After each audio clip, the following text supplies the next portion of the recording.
Nah, anak-anak MIS kelas 11, tahukah kamu ternyata notasi sigma punya sifat aljabar? Iya.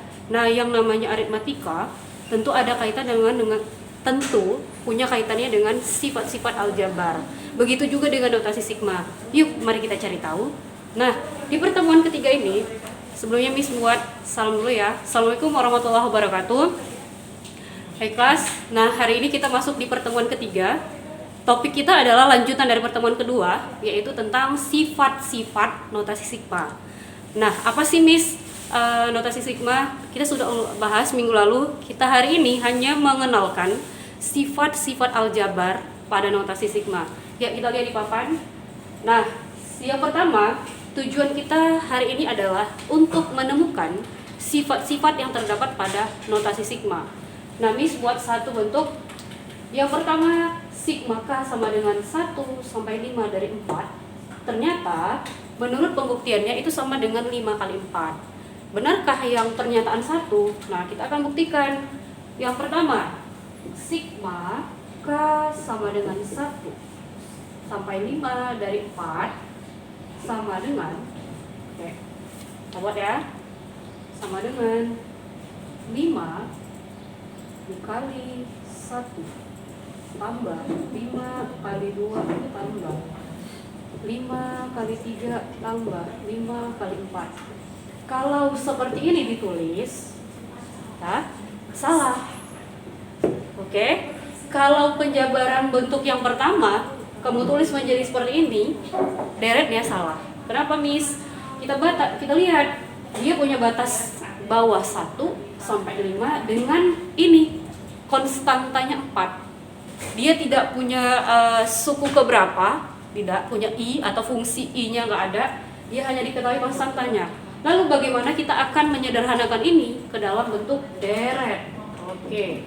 Berarti banyak deretnya ada berapa? Dari 1 sampai ke 5. Berarti ada 5. Dengan syarat 4-nya ini 4 dijumlahkan sebanyak 5 kali. Berarti 4 tambah 4 tambah 4 tambah 4 tambah 4.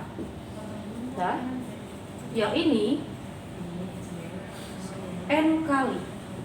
Artinya 4 ini sebagai konstanta dibuat sebanyak batas atas dari notasi sigmanya. Berapa, Miss? 5. Kalau K sama dengan 1. Kejadian yang pertama kalau K-nya sama dengan 1.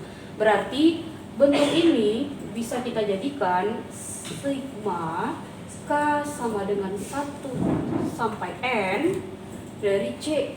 Nah, jadilah bentuk umum si notasi sigma. Ini dia bentuk umumnya. Oke. Sifat yang pertama, ini sifat 1. Nah, ternyata kita dapatkan dari pembuktian 1 bahwa sigma K sama dengan 1 sampai 5 dari 4 memiliki bentuk umum sigma K sama dengan 1 sampai N dari C. Kenapa, Miss? C-nya itu dijumlahkan sebanyak N kali kalau ketemu K-nya sama dengan 1. Sekarang ada pernyataan yang kedua. Pernyataan yang kedua adalah sigma K sama dengan 2. Nah, sigma K sama dengan 2 sampai 5 dari 4. Nah, apakah sama dengan, ya, apakah sama dengan 4 kali 4? Nah, itu pernyataan yang kedua. Nah, sekarang akan kita buktikan bahwa ini kita buktikan. Iya. Kita turunkan kembali sigma K sama dengan 2 sampai 5 dengan konstantanya 4. Artinya dimulai batas bawah 2 sampai 5. Berarti yang dihitung 2, 3, 4, 5. Berarti kalau gitu ada 4 deret. 2, 3, 4, 5. Berarti 4 itu dihitung sebanyak 4 kali.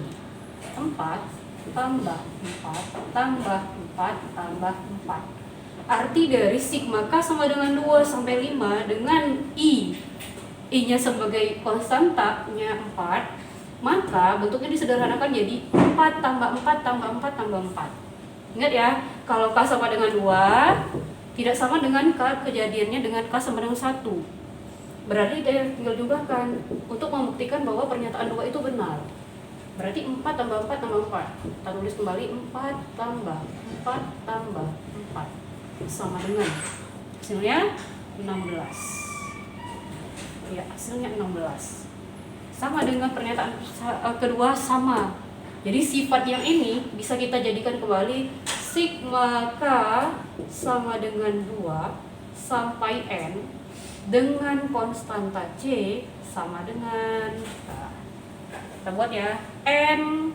Ini saya buat K-nya sama dengan M aja. Iya. Berarti untuk menentukan berapa banyak deret yang ditulis, ada rumusnya. Rumusnya adalah N kurang M. Ya. N kurang M tambah 1 kali C. Itu dia. Itu bentuk umumnya ya untuk yang sifat kedua. Kita kotakin. Oke. Nah, selesai untuk sifat yang kedua. Nah, sekarang kita lihat untuk sifat yang pernyataan 2 sudah selesai dan ini masuk ke dalam sifat 1. Namanya sifat 1 itu dikenal aturan konstanta. Aturan konstanta. Iya. Nah, jadi untuk di slide PowerPoint kegiatan 1 2 itu membuktikan bahwa soal 1 dan 2 termasuk ke dalam sifat 1. Setelah kita buktikan, ternyata sifat 1 ada pada soal nomor 1 dan 2. Nah, sekarang kita lihat bagaimana kalau soal nomor 3 dan 4.